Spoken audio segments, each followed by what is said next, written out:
sous Sherpa of the G20 process. I would request EM sir to give us a sense of the conversation that had taken place in the morning. As you know, this meeting commenced yesterday afternoon with a gala dinner, and discussions have been going on at the Rashtrapati Bhavan Cultural Center since the morning. Sir, may I hand over the floor to you for your opening remarks.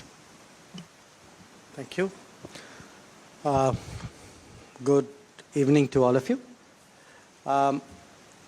The Indian presidency today hosted the G20 Foreign Ministers Meeting, and I was privileged to chair two very productive sessions which are covering various dimensions of international cooperation.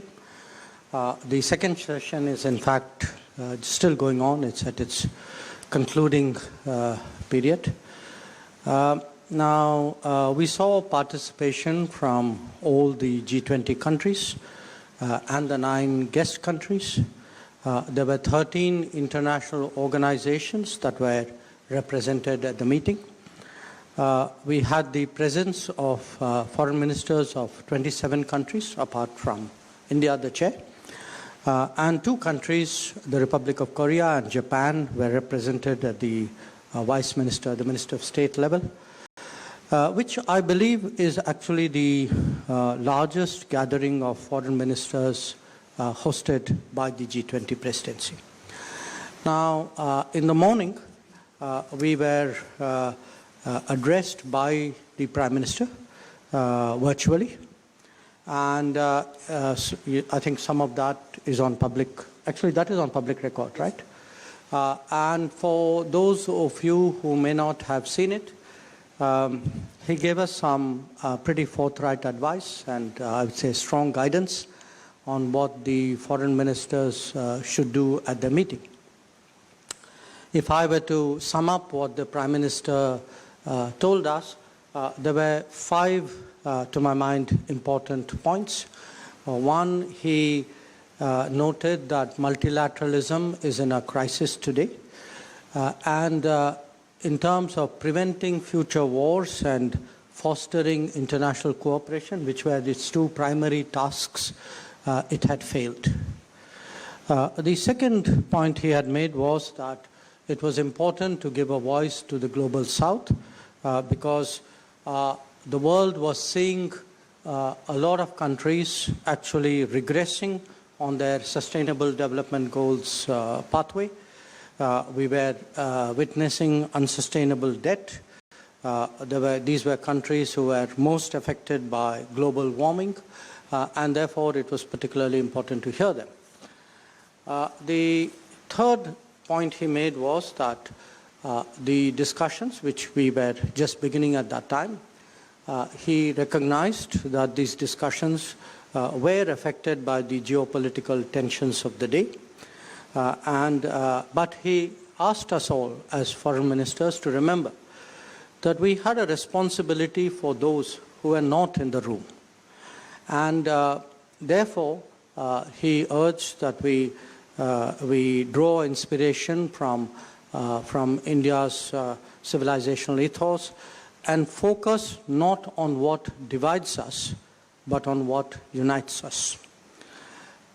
He then spoke about the challenges that we should address, which included, of course, the impact of the pandemic, the lives lost in natural disasters, the breakdown of global supply chains, debt and financial crisis, challenges of resilience in healthcare systems, in infrastructure, in economies. And finally, he asked us as foreign ministers to trust in our collective wisdom and ability, and to rise above our differences. So I mentioned this at some length because this was very much the spirit in which we approached the discussions today. Now, we had 2 sessions really of meetings, and the topics range from strengthening multilateralism, ensuring food and energy security, development cooperation, and the second session was on counter-terrorism, global skill mapping, humanitarian assistance and disaster response, as well as women-led development. Now, the G20 ministers, after the discussions today and the negotiations which preceded it, we have agreed to issue a common position where the G20 as a group has come together and arrived at a consensus on many important issues. So this has been adopted this afternoon as a chair's summary and outcome document. This would hold us in good stead as we move forward with other working group meetings of the presidency and, of course, in preparation for the summit which would take place in September. Now, what I'd like to do is really share some of the key takeaways from the outcome document and our discussions. These include, one, of course, the strong sentiment with G20 countries expressed on the need to strengthen multilateralism in the context of the dramatic changes in the global order. The G20 recognized in the context of the UN the essentiality of reforms and the need for reinvigorated multilateralism. Two, the important principles of international development cooperation, such as host country ownership, equal partnerships, tailoring such cooperation efforts with local needs. These were some aspects highlighted by the G20. They also touched upon the need for MDBs, the multilateral development banks, to mobilize additional financing and welcomed efforts to provide additional financing for sustainable development goals. The outcome document also stresses upon the need to have reliable food and fertilizer supply chains, as well as resilient and sustainable energy supply chains. In the context of global food and energy insecurity, this, we believe, is a very important message. I would also like to highlight that the foreign ministers unequivocally condemn terrorism in all forms and manifestations and recognize that all acts of terrorism are criminal and unjustifiable. They call for strengthening of efforts to deny safe havens to terrorist groups, freedom of operations, movement and recruitment, as well as financial, material or political support. The G20 also reflected upon the threats arising from the misuse of new and emerging technologies and highlighted the importance of strengthening international cooperation in that regard.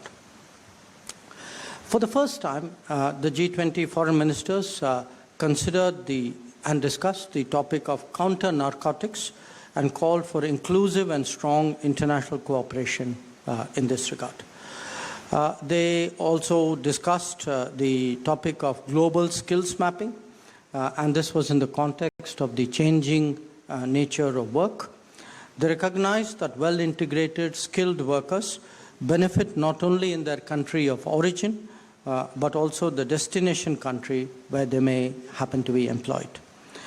The G20 also accepted the need to strengthen international cooperation in the field of humanitarian assistance and disaster risk reduction. This will be further discussed in the working group on this particular subject, which has been newly set up by the Indian presidency. Now, as you all know, women-led development is one of the key priorities of the Indian presidency, and it has been personally highlighted by the Prime Minister.